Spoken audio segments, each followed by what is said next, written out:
Well, I'm just going to get started on that second seat. It's fine. I think that's actually going to work. All right. Hello out there, world. Hey. We're coming to you live from Access Salt Lake, formerly the HoloDeck. You can visit us at accesssaltlake.com. That's ACCESS saltlake.com. And we're going to start having more streaming with many of the events we have going on. We are looking at this wonderful space that you can see there online that we'll be having 2 to 3 events every morning, medium of the day and evening with a number of different groups. And you can walk right by. It's fine. Don't worry about it. It's okay. Other people are going to be doing it too. We're all good. So I want to welcome you today. We've got more people in this RSVP, but I'm going to try to stay on a calendar schedule here on out. Rather than letting people know that they can show up 10, 15 minutes later, I think out of courtesy for everything, we'll try to keep the programs to about 40, 45 minutes and then have the networking active. Christopher Staser doesn't need much introduction for those of you that have met him before. He's launched about 60 grants over the years. He's been very instrumental in the SL Circle, which is, of course, the parent corporation here for Access Salt Lake. And for those of you that are watching, we are still offering our free Flex Desk October. So if you register on our site and you just simply become a member and let us know you would like it, you can use the space anytime between 9 and 5, Monday through Friday. And then we will honor a $50 rate for November and for December.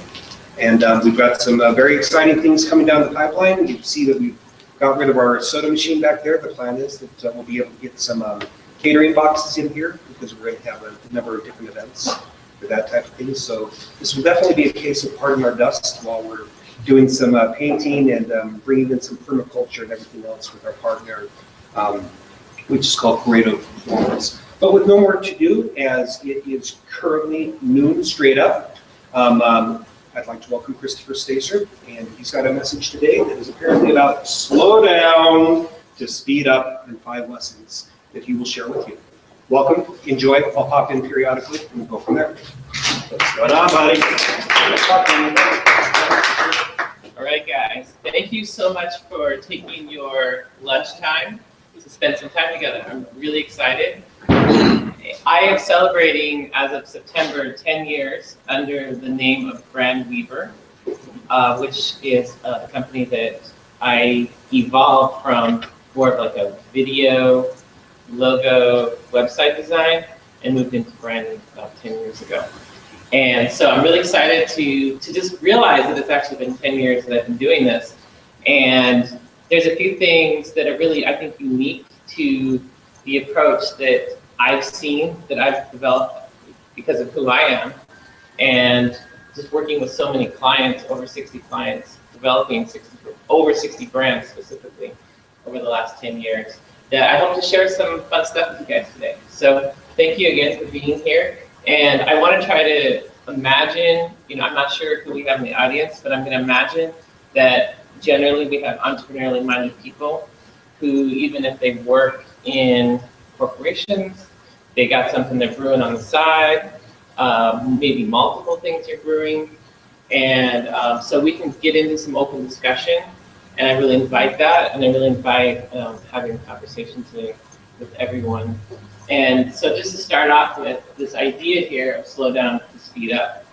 To me, this has been my mantra since I started branding, because what I noticed and how I actually got into branding is many entrepreneurially minded people didn't actually realize that if they just took a little bit of time at the beginning to work on developing a brand, it's going to save them a lot of heartbreak and grief later, simply because there's too many things that if you don't even know, you're not asking the right questions, you're not aware of, you're just going to miss.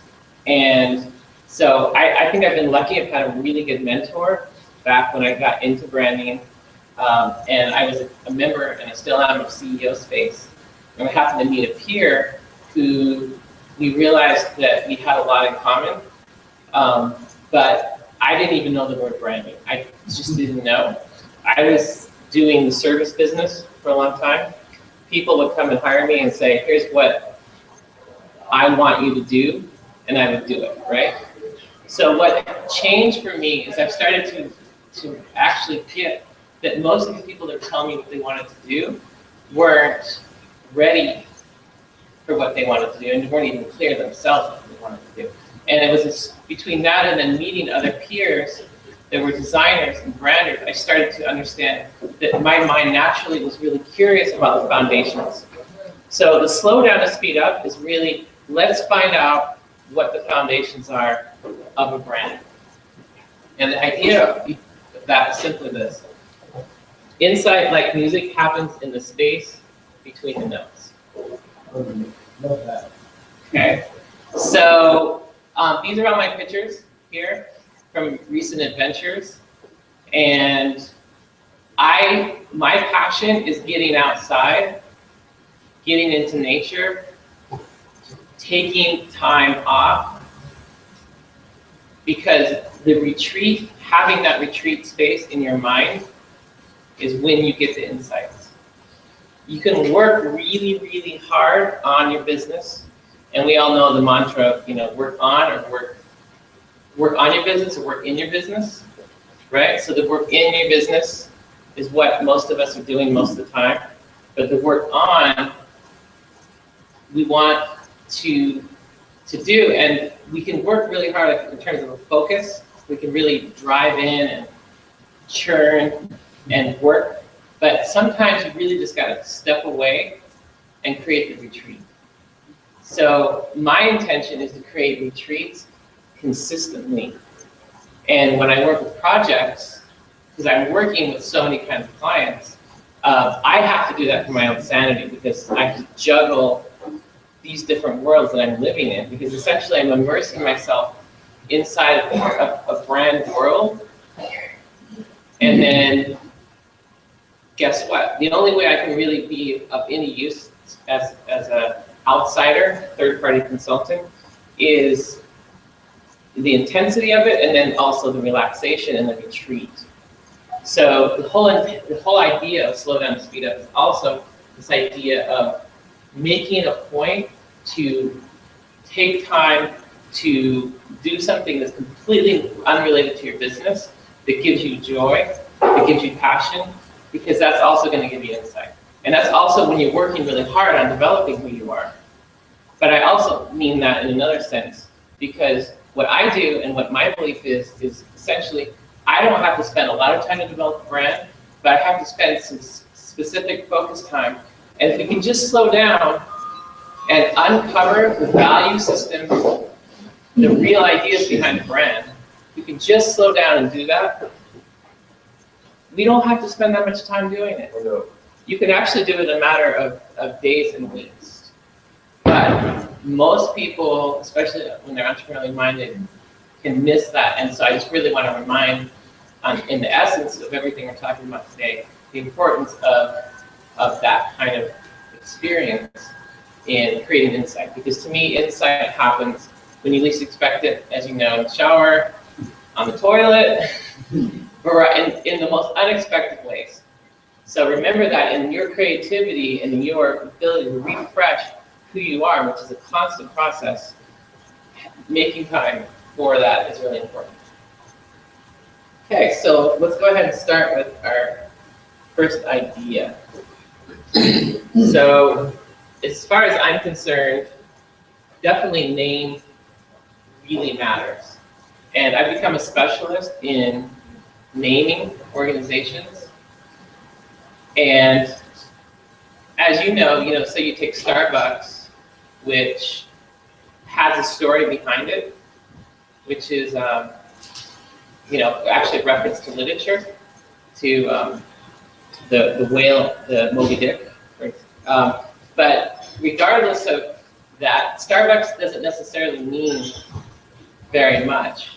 And it could be, very random, it could be, something else. But as we know, like Shakespeare's quote, "A rose by any other name." So the idea of what does it mean, we could name something really random and maybe pull off good success. But it really means something to come up with a name. To me, the most important thing is the energy you get when you have a great name. Because it's just like when you just like get that idea and you've been working on it and you're working on it and then you get that insight. At the moment you get that name and you're like, okay, this I can hang, it's like a hook. You can hang your idea on. And when you got it and when you love it and when it's elegant, you just know. So it means something to spend some time working on a name. And even though a name could be anything random, and sometimes random works, there's something really important about connecting an idea. And so I'll give you an example of this. One of my very first projects out of CEO space was an organization that was competing in the space of YouTube and podcasting, but before podcasting was even known. And so they had a network essentially of podcasters, and they called themselves Podstar Network. And it wasn't bad, but it wasn't good either. And they had raised about $100,000 using that name, using the business model they put together. And they hired me to do branding, and I didn't know. I mean, this was my first major project, so I was way nervous. And we were doing a 3-day retreat, and it was my first big one. And like they wrote a really big check, and I had like 2 other consultants that I was also working with on this project because it was really big. And the second day, an insight came up, and some background to this. We started thinking about the concept and the idea of what they were really about, and we wanted to weave in a lot of personality. We wanted to create an aspirational kind of sense of what's possible to the people that are going to be hearing this name. And then we thought about, oh my gosh, there's this word called yak, which happens to be talking and like podcasting. And then it just popped, and it was Yaktivate. And so just like the activation of that, those ideas. So they came up with Yaktivate. They went crazy. They were absolutely ecstatic about it. And they went back home. They ended up raising $1 million over the next few months, because that plus the repositioning in the logo itself from a really bland kind of thing to a yak named Jack the Yak with a ton of personality. So the smallest shift, which is so big, changes everything, because it was the energy, it's the confidence. All of that changed for those people. So this is a really exciting thing to just remember, that if you're not energized by your name, or your customers are energized, maybe there's a reason to reevaluate the name, and it really can make a huge difference in your organization. There's a whole spirit behind it, for sure. So number 2, design matters, but your DSI matters more. Find your category. So the DSI is basically the dominant selling idea, and you've heard other kinds of words for that too. Value proposition. You've heard different words for that over the years. Okay, so I'm using dominant selling idea. Okay, find your category. So essentially, branding can be defined in lots and lots of ways, and all my peers have a slightly different variation of what they're going to tell you brand is. Recently, the one I heard of is brand is that emotion that you feel about something. Okay. My definition over the years has been branding, and what I do is create alignment. Okay, which I love. But to me, in one word, it's alignment. So essentially, who you are, that idea of who you are, shows up across the board in everything we do.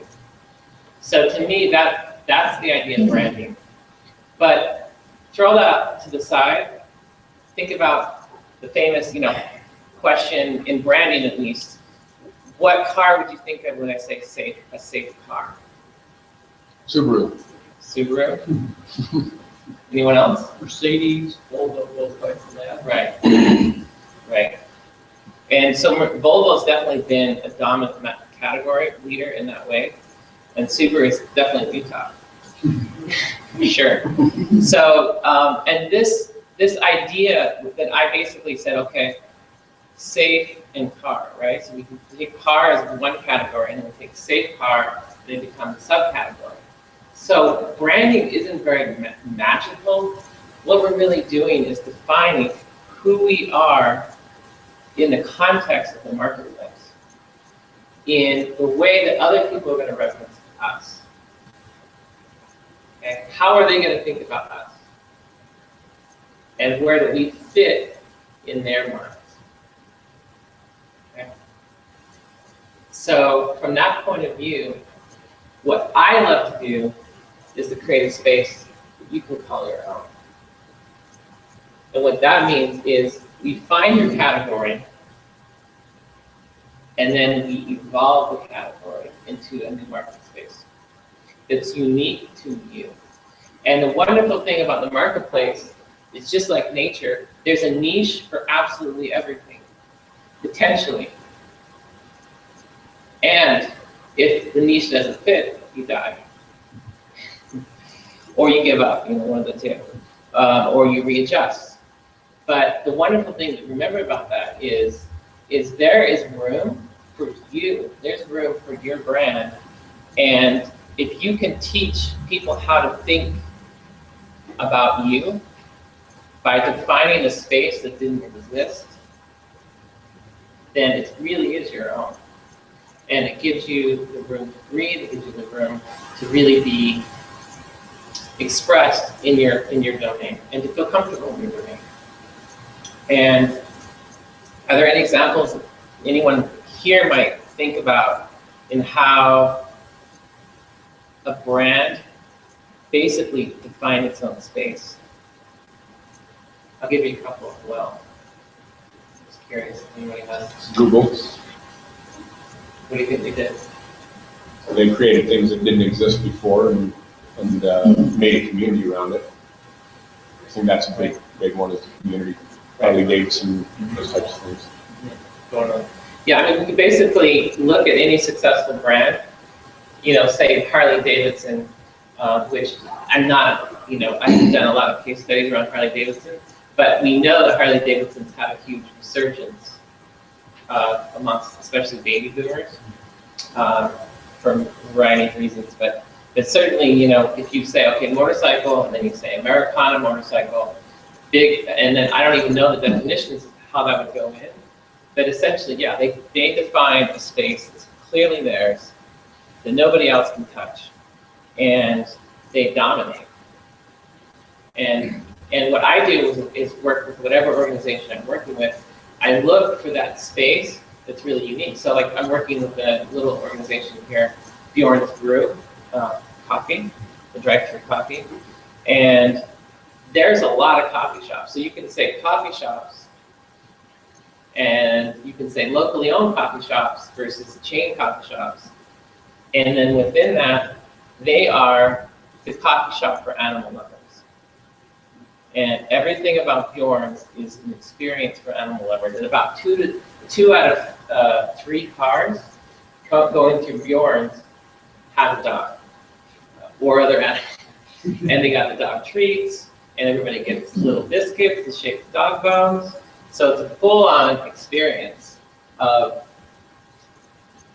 that. And so they define a category, and you can do this. There's so much space out there for you to be able to define your category. So if anything, you should give them permission to know your category, but then know that there's this whole place that you can really open into and have it as your own. Okay. All right, number 3, we're moving along here. So consistency is good, but personality is better. Don't you agree? Yeah, I think that says it all. So it's like, make a point to find your voice and to really embody it. Okay? And that's a process. Anyone who's ever tried to write, fiction, of course, is famous for trying to find your voice in fiction writing. But that goes for essays as well. It goes for, nonfiction writing as well. So I think this is super important to really have the courage to constantly go towards higher. It's a self-knowledge process. So when you're like, you're aligned. When the voice is there. And it can have a lot of personality. A lot. And I think that's really, really important. And it's one of the things we can really learn from rock music. Seriously. Like, I think Apple and a lot of other companies have figured out there's something to be learned in branding that comes from bands. You take YouTube, you take any band, they are consistent in one thing, which is self-expression, a high level of self-expression. Sure. Also, verbal positioning is teaching others how to think about you. So using that voice and using the language that we develop, the language which is, a whole palette that we can paint from that's specific to who we are. Okay? In politics, it's all about messaging. Okay? In business, it's the same thing. In branding, it's the same thing. We develop certain messages and we try to have the world think how we want them to think about us through the language that we offer. And so really good branders and really good marketers are actually seeding ideas into the world to try to get the market to shape the geometry of the market, the mind space of the market. You're trying to get the world to actually reorient itself towards what you're giving them. Okay? Absolutely. So this is just, I think, super important to realize how much power we have to educate the marketplace in how they can think about us. And that goes back to the category issue earlier. We can define a category that wasn't there before. Okay? And we can tell people how we want them to think about it. Okay? And the more that you can see those ideas in a variety of ways, which you can get into details of, the better. But that's the essence. And all you have to do is just turn on the news to see how it's being done in politics right now. It's the same thing. Okay? Take talking points, take specific ideas, and you push them and push them and push them. Okay? So what I love to do is essentially to, for example, on a website, to show up on a website and have such a clear, crisp idea in the tagline that you get who these people are, like that. And if you can do it fast enough, you can actually go, wow, okay, this helps me to redefine who they are in my mind. And so that's one of my passions, is working with organizations to help to shift that experience so it happens digestible and quickly. All right, number 4. Show and tell. So tell stories to show. So there's no mystery that we are, as the human race, totally organized to take in information through the story. So the moment something becomes a story, we can actually remember it in a way that we can't possibly remember when it's written in a narrative outside of story. And knowing that there's so much power that we have to become the storytellers of our brand, from the founding stories, such as REI needing to find the right ice pick So we're gonna create a little collective, and we're gonna go out and buy the right ice pick, and then it just, goes from there. And these kinds of founding stories to, the founding story of Apple Computer in the garage, which is so many adults like that. Michael Dell, his mail order to college, the whole thing. So these founding stories are super important in organizations, and they're one kind of storytelling that is really important.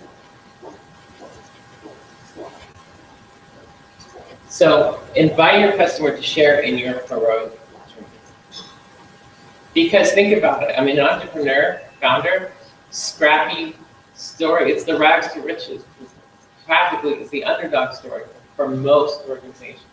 And there's something really wonderful to that. And if you can actually own that, you can go a long ways in relating to your customer. The underdog story wins. People love it and they relate to it as well. So it's something to actually celebrate as an organization, the journey that you took, the courage it took for you to go on the journey to found the organization that you have. So I think that's super important, and you can do it in so many kinds of ways, from a really nice bio that just goes into your background with a lot of heart, and more videos that really share who you are, share your personality. There's no reason to hide anymore. Like, as the anonymous founder, it's clear over here. Like, you can really be front and center, and a lot of the work that I do nowadays is related to the whole movement you've seen around personality brands. And personality brands are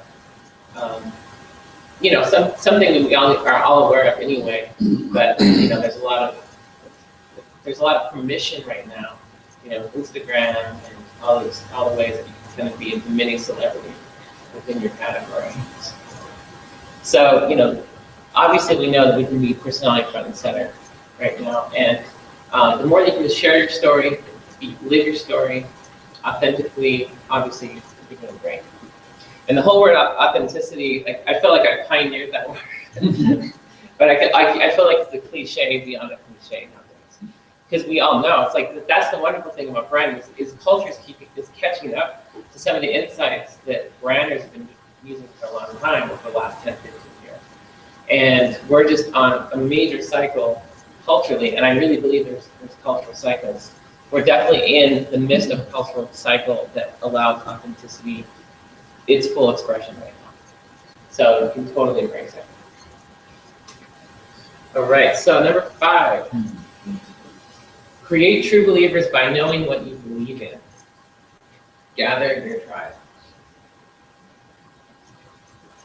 So some of the stuff that I do in my branding process is what I call a discovery dig. And it's fast. It doesn't take very much time. It used to take 3 days, like I told you.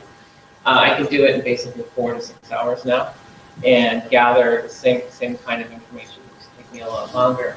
And what I'm looking for are essences, essentially, that I use language to put them in, but you might say they're kind of, they're not exactly can be expressed perfectly, or they could be expressed slightly differently.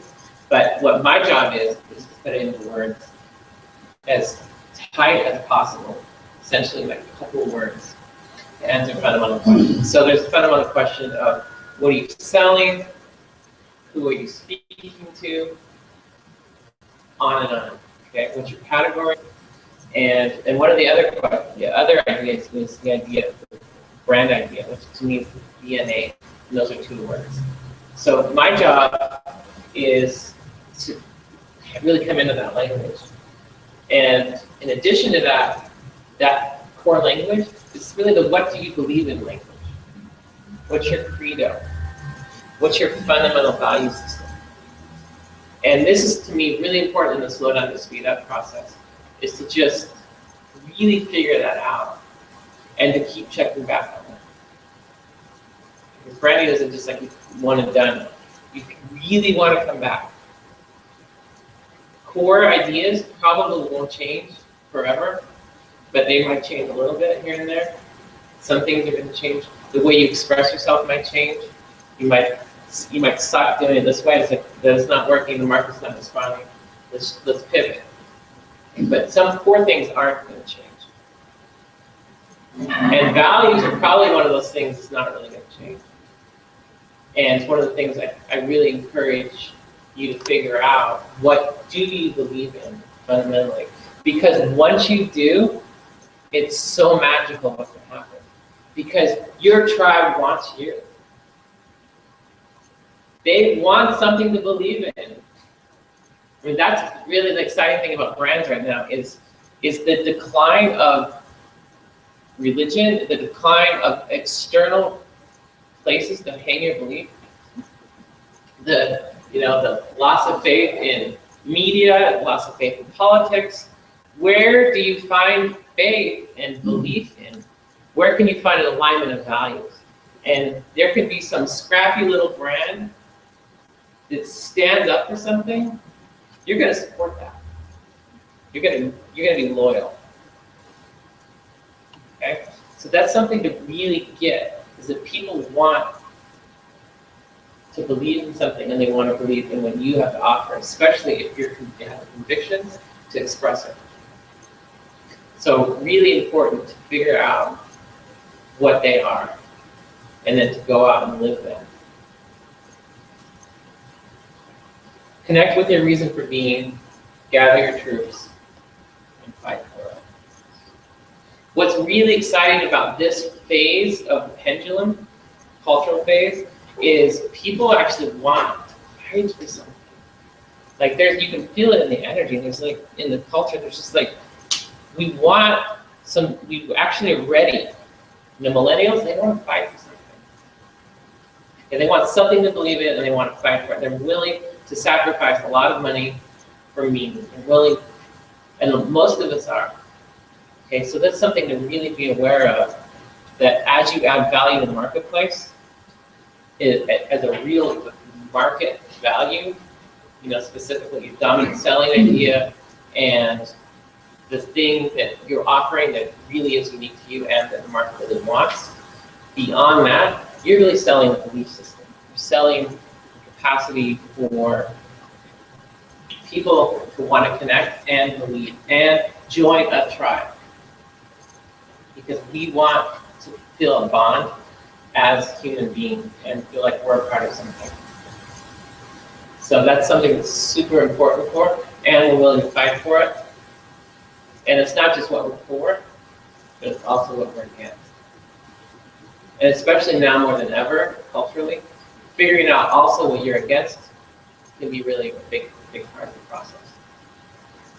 Okay, so those are essentially the 5 ideas that I really wanted to get out. And this presentation is super simple. I want to make it digestible and clear, and hopefully I've given you enough examples that you can kind of imagine how it plays out with your personal project or brand or venture. And with that being said, I'd love to open it up early for discussion. I just dig your approach. It's not cold, it's not in a box, you're being yourself on purpose. And that's cool. I mean, that's what branding is. It's not trying to be something else, it's being yourself, and it's connecting. It's truly connecting to the heart of the people. And like you said, there's a space for that now. People are starting to realize they can connect from the heart. People are starting to realize they can be authentic. They don't have to be that box they grew up in, or that belief system that they grew up in. They can be themselves and still be connected to all these other things. Like I said, you're being yourself on purpose. Thank you. Yeah, thank you. Yeah, it's taken a long time for me to figure that out, how I can be comfortable with the whole spectrum of myself, and like how can I do that and be in business? Can I have long hair, or wear jeans, or wear whatever shoes I want to wear and still be in business? And brand new people tend to figure that out a little earlier, because at some point they realize, gosh, being me too sucks because it's not who I want to be, for one, right? And then two, especially in the space of branding, it's actually an asset to really figure out the kind of person you want to be and be it. And let chips fall where they may, let customers self-select. But you want to work with people that are you're having a good time with, right? You want to have fun in your business. Otherwise, why are you doing it? Other than, of course, you gotta make a living, but you might as well have fun. And guess what? You might actually attract the right people that want to work with you. So what I have found, and I've been lucky, is I work with very mission-focused businesses, generally businesses that want to make a difference in the world, and it's not just about making money. That's important, and we all know that's important in business. But to have a sense that you can use business to do social change at the same time. And that's something that I'm honored, and I never like put that out for a really long time, that that's what I was about. But that's who would just come work with me. And I've been really lucky to work with those kinds of organizations over the years. And so I appreciate you saying that. And for me, so these are all my pictures because this is the kind of thing that I thrive on, is actually getting outside, getting into adventures, and it just helps me when I sit back down to do the work that I do, to just be that much more fresh. Because I need to be beginner's mind at the same time that I'm seasoned and been doing this for a while. I want to have the most beginner's mind possible because I'm open to discovery, and that's how I get my insights.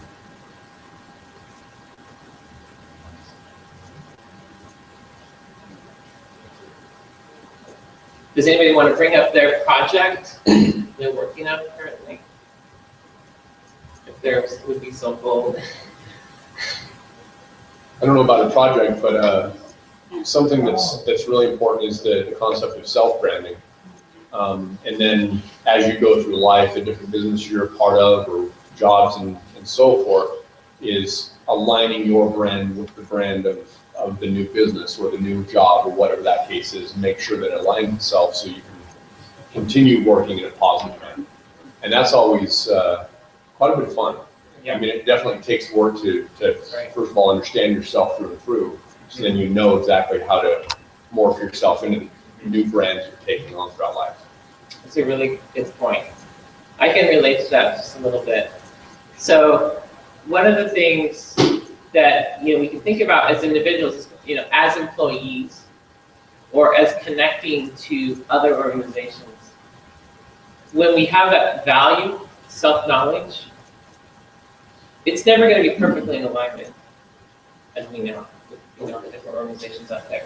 But it really is that slowing down again and figuring out what is my value system, how does it relate to this value system? And just doing a little bit of work around that can totally change an alignment.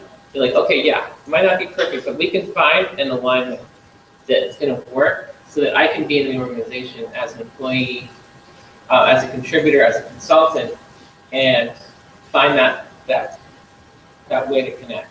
And I think that's super, super important. We walk away with anything here. Like, spend the time to figure out what you value and then how that value relates to all the activities in life. Because, getting that clear, it's a huge process. It's a huge process of just saying I'm going to do it, and then, consistently check back on it. Yeah. And you're so much happier once you figure that out. And then you can figure out if it's not going to fit, it's easier to figure out. Sure. Any other observations or projects people are involved in? They want to bring anything up?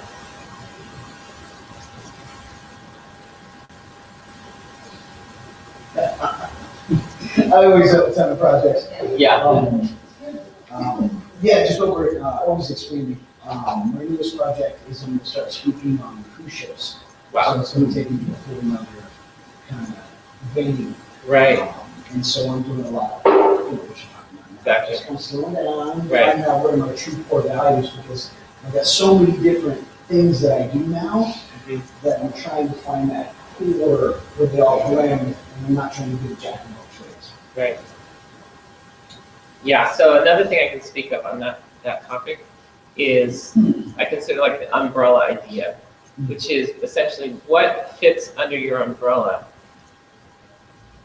And you can expand your umbrella to fit more stuff. You can redefine your umbrella so that it fits everything, or you can have multiple umbrellas. You can have multiple brand expressions for different parts of you in the marketplace as an individual. And that's a huge question. I deal with it a lot, where people are like, well, I'm kind of doing all this stuff, and how do I put it all together? And sometimes you really can, it can be really elegant. And sometimes then it's actually not worth it, and it's confuses the marketplace too much. And you really focus in on the category definition and really say, that's what I do, really specific. We define a new space. And so this is where I'm at. Okay. Yeah. Well, let me pull up. I got excited because I was making this presentation, and I've been pushing to get my new website up. So this is going live today, but I'll just show you some of the ideas of like what I do, just to give you an idea of the kind of work I do. So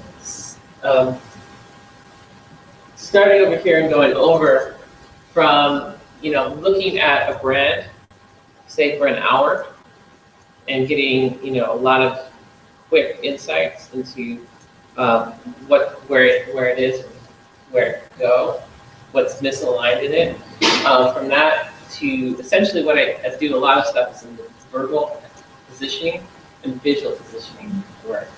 So essentially, come into an organization and help to quickly get an insight into who they are and their language, and then to develop reposition names.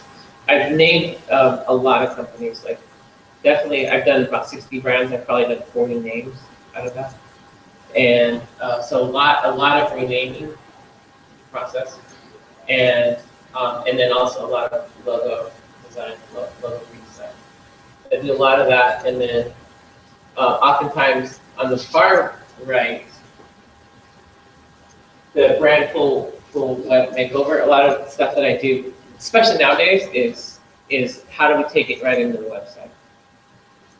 So I've worked with a lot of organizations to essentially get the brand developed quick. We still move really quick, usually 4 weeks to develop a new brand, and then move into the build out into a website. Okay. And through all that process, sometimes I work with bigger corporations and really focus on video expression or specific kinds of expressions as well. But my foundation is always about getting the verbal positioning clear, which is the whole bunch of language that I mentioned earlier. Getting a couple words per expression, and then unpacking it. Once you get that, then the naming, taglines, core messaging all comes out.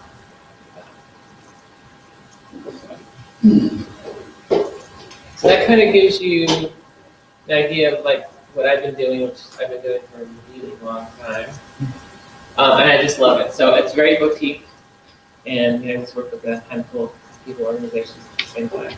So I love it, and want to continue to do it.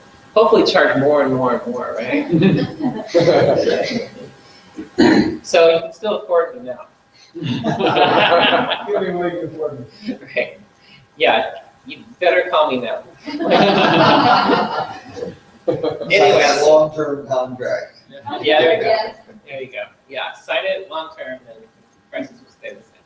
Anyway, so I have my business card here, and you're welcome to give me a call. So if you're developing a brand or curious, call me, and I offer a 30-minute free conversation over the phone with whatever materials you have, be it your website,